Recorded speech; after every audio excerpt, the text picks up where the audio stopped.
Serious hello scientists of Reddit. What's a scary science fact that the public knows nothing about? There is a gravitational anomaly in space called the Great Attractor, which is pulling everything within the Virgo and Hydra Centaurus superclusters towards it. It lies 250 million light years from the Milky Way, which itself is being pulled towards it too. The scary part is that relative to us, this anomaly lies within the same plane as our own galaxy, making it very difficult to observe. Essentially, we have almost no concrete idea of what it is. On the flip side of the Great Attractor is the Botes Void, which I find a bit creepy. The Botes Void, sometimes called the Great Void, is a huge, spherical region of space that contains very few galaxies. It's approximately 700 million light years from Earth, and located near the constellation Botes, which is how it got its name. The supervoid measures 250 million light years in diameter, representing approximately 0.27% of the diameter of the observable universe,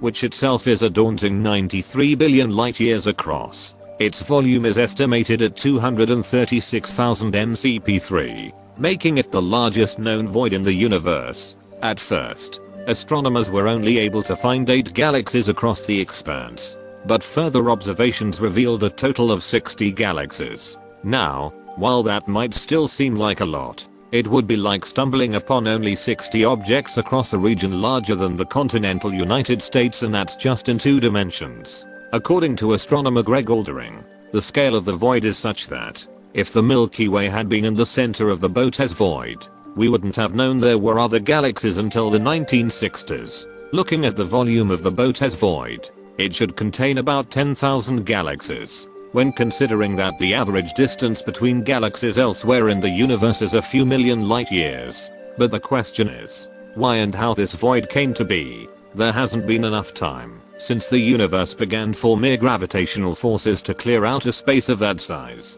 There's a theory which suggests that supervoids are caused by the intermingling of smaller mini voids, like soap bubbles coming together. But a more, maybe creepier, explanation is that the Botes Void could be the result of an expanding Kardashev 3 scale civilization.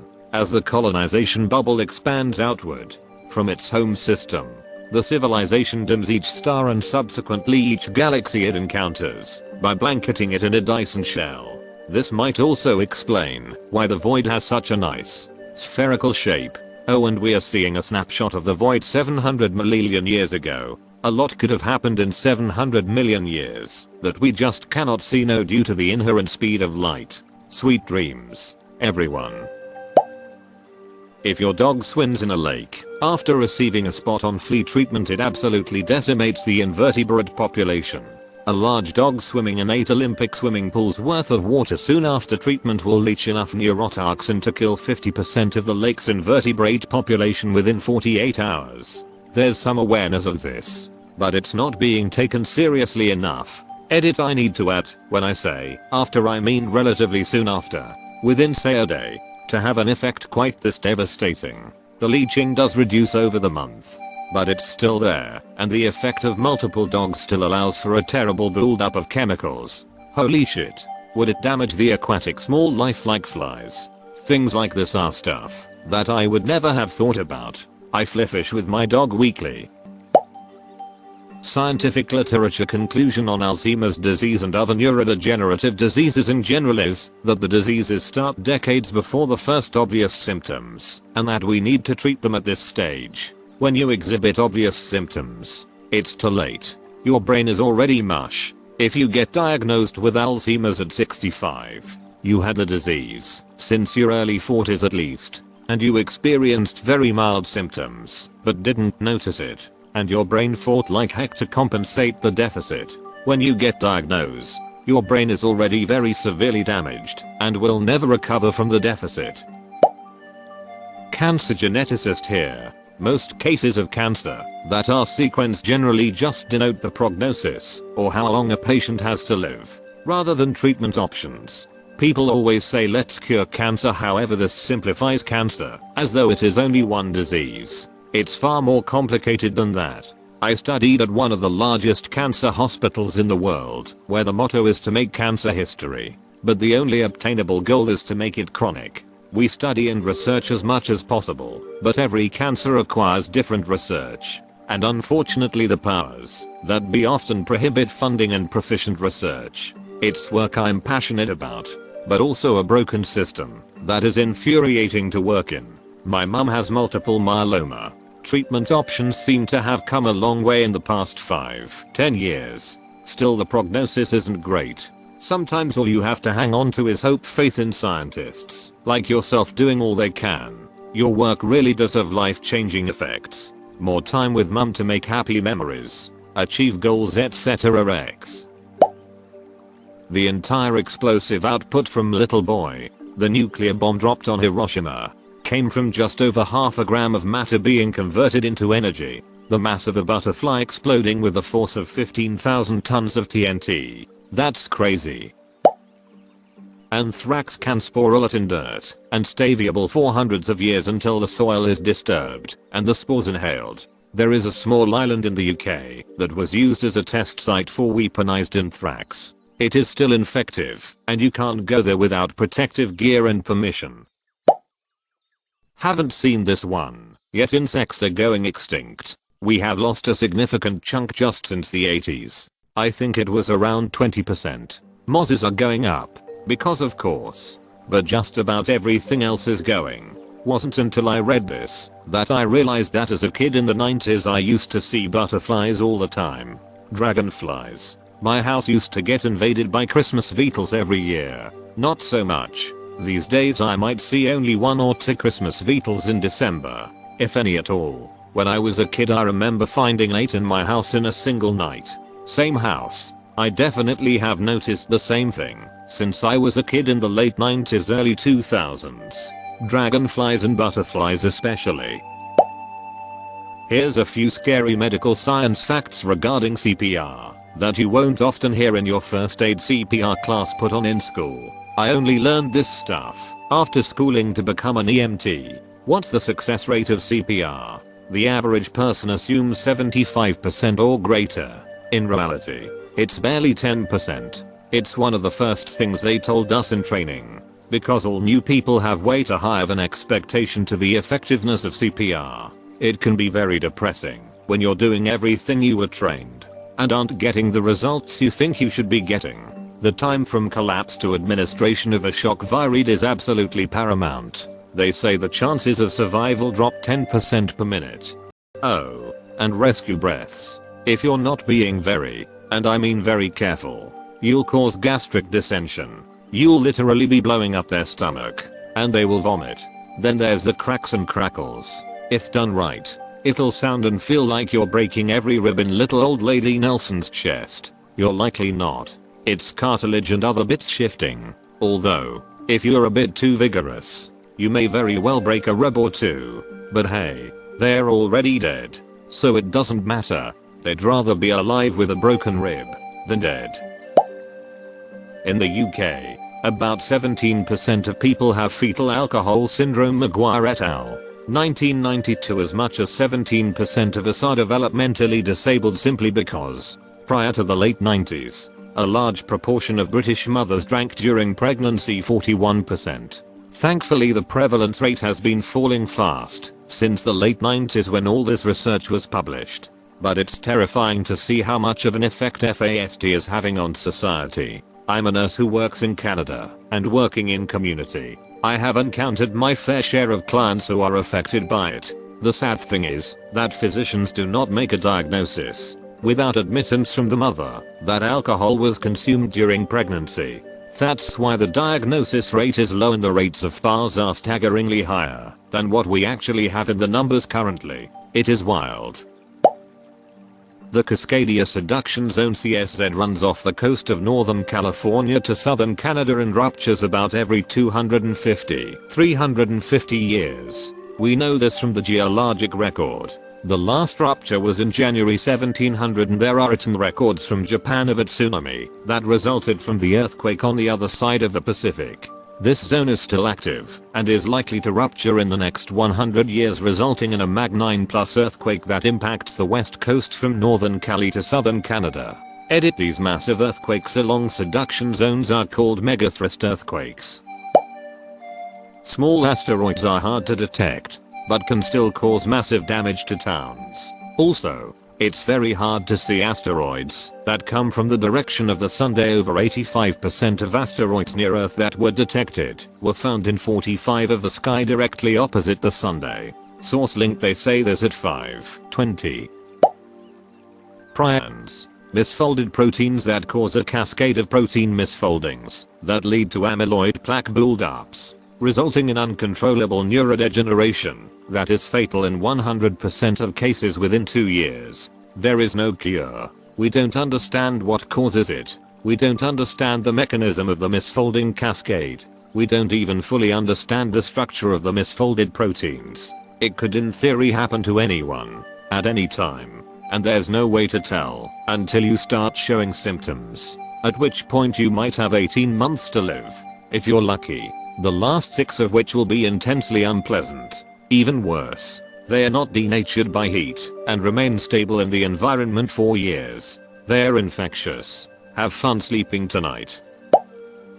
If you live long enough, your chances of getting dementia are 100%. My biochem professor used to remind us that no matter how healthy you are, you will die of cancer or you will die of dementia. At a certain point, your body just begins to shut down. Some forms of anesthesia don't numb you to pain, they make you forget that you felt it. That reminds me that early anesthetic for children didn't actually stop pain and just paralyze them. The doctors just didn't believe the kids describing the pain, and it wasn't until a child of a doctor was able to recount in detail the medical procedure and how he was cut up and what caused the pain that they stopped using it. This is all from memory from a college neuroscience class, so I don't recall the specifics. The story I read involved patients from when Cura was first used as an anesthetic. It leaves your voluntary muscles paralyzed, but you're fully awake and aware the whole time. People would come around screaming. I could feel everything. Nobody believed them until a doctor tried it himself. Spoiler, he could feel everything. You wouldn't melt like gum if you fall in lava. You would lie on top of it burning and evaporating. You'll die fast, so that's cool. So you should fall head first, so that you can die from a head injury instead of a fiery death. There were once sea scorpions the size of a great white shark. I'm just visualizing the rad scorpions of the Fallout universe when you say this, and that's ducking terrifying to me. Soil science adjacent researcher here. We are degrading, polluting, and losing our topsoil at such a rate that we may not be able to produce enough food to feed everyone within 50-60 years, let alone what impacts climate change may bring to bear on our food supply. And the US government's crop insurance programs and incentives all reinforce the bad practices, while discouraging regenerative practices. These bad policies are extremely hard to change because of lobbying from the major agribusiness companies who make money off of these short-sighted policies. Our food supply is further threatened by our agricultural overdependence on aquifer water, which is not being replenished, making it an unsustainable source of water. If the aquifers are overdrawn, depleted, or polluted, we hit a hard wall of water scarcity, and we will have no backups to address the problem with. The drawdown of the aquifers also causes land subsidence, which causes costly infrastructure and building damage. The general public does not realize the impending crisis that will be caused by the confluence of these factors. We don't fully know how general anesthesia works. My usual technical answer is, it scrambles the brain. But that goes away when we turn the anesthesia off. I knew that general anesthesia caused sleeping issues, but the reason is weird. I attended an animal behavior conference a few years ago that included a lady talking about general anesthetic and bees. The bees had a complex time structure and would normally do certain things in certain times of the day. Those given anesthesia had their body clock shifted by the time that they were under. Like that period didn't exist for them. Their whole body clock was paused, completely different to if they had been sleeping. Apparently the same is true for humans. Despite what advertising tells you, it's really hard to claim that something is scientifically proven. Why? Proving causality is complicated and expensive. Better yet, if you ever hear the word proven, there is a 100% chance that academia and science were not involved. There is a forest of trees that are all genetically identical and connected at the roots, and is considered the largest organism on Earth. I'm pretty sure it was the inspiration behind Dua in Avatar. It's called Pando, a colony of quaking Aspenenutor. If you live in the Netherlands and your house is older than, let's say, 100 years and you have not renovated your plumbing, chances are fairly high that you can get lead poisoning. It is impossible for water treatment companies to pinpoint where they are and how many, and many building plans do not include the plumbing schematics. So check your pipes for lead. They can do harm, especially to children. Is this actually an issue? Tons of lead pipes in the US too. Usually the water treatment plants add a lot of base like potassium hydroxide, as you need acidic water to leach lead from the pipes. As long as the pH is high, the lead pipes shouldn't pose a risk.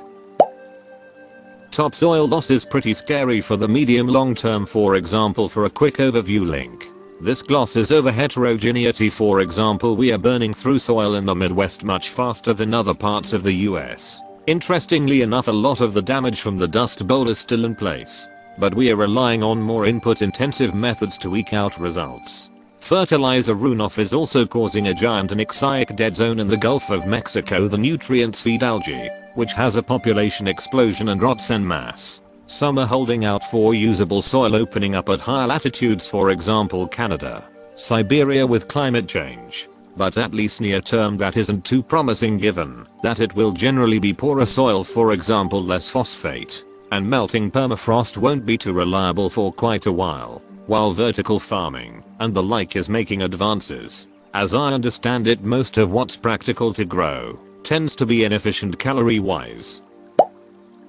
Antibiotics has been abused and misused for so long that various bacteria strains have started to get resistance to them. What used to be a treatable infection might soon become deadly because we are unable to treat it with the antibiotics we have today. There is research to try and find other ways to treat antibiotic resistant bacteria. But until then, please use prescribed antibiotics until they are finished, not until you feel better. If unsuited, do not flush them down the toilet or put them in the bin. Give it to a pharmacy so they can discard them correctly, and use antibiotics when necessary. Some countries give them willy-nilly, while others are more conservative.